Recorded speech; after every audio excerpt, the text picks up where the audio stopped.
Hello snowboarders of the internet, I'm your host Avran LeFeber, and in this video we're going to be reviewing the Libtech rig.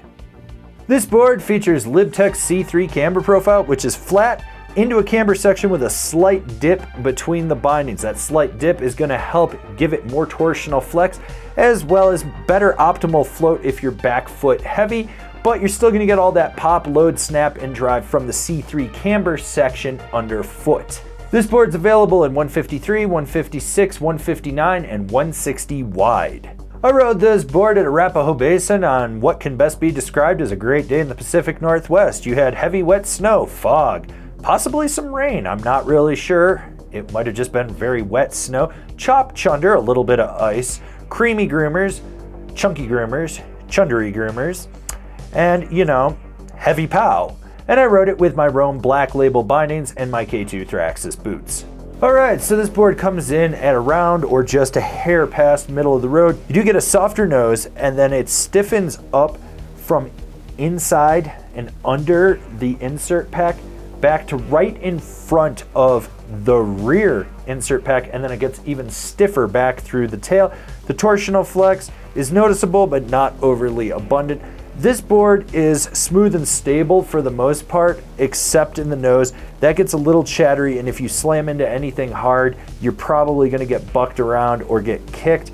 But if you hit anything underfoot back through the tail, you're going to stay up just fine. It's going to crush everything in its path. Whoa, this board has pop. You load that C3 up, you roll on the tail, it snaps and it boosts you. It has a consistency to the pop that makes you feel like you've ridden this board 100 days, but it hasn't lost any of its power.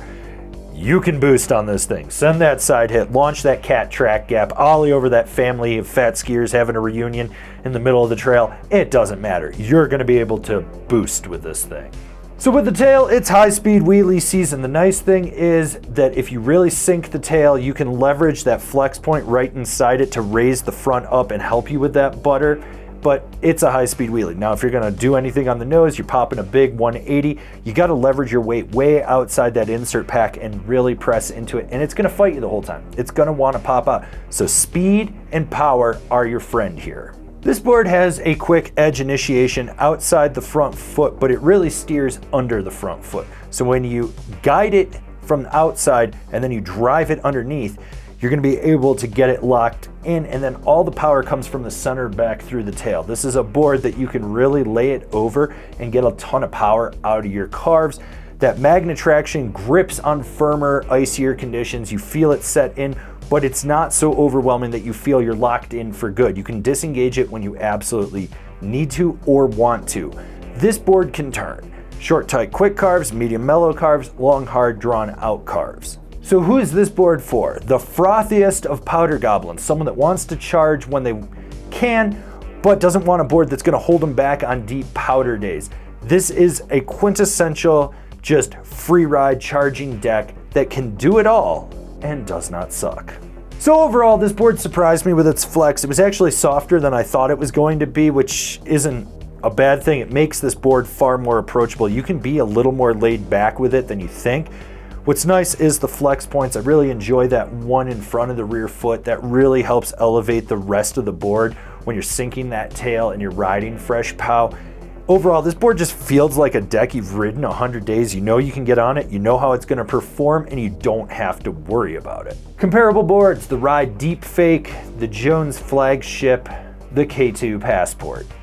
Binding recommendations, the Bent Metal Transfer, the Jones Mercury, the Union Atlas. This has been my review of the Libtech rig. Do you agree? Do you disagree? Do you own one? Are you gonna buy one? Leave me a comment down below. Let's have a conversation about this snowboard. If you're new here, remember to subscribe, click the bell, get those notifications. That way you're not missing any of the videos we got coming out for all you snowboarders of the internet. And if you really like what we're doing over here, do you want to support us further, swing on over to Angry Snowboarder VIP and become a member. Sure, I could tell you more here, but I got a video over there that explains it so much better. As always, I've been your host, Avran LeFeber, and I'll see you in another video.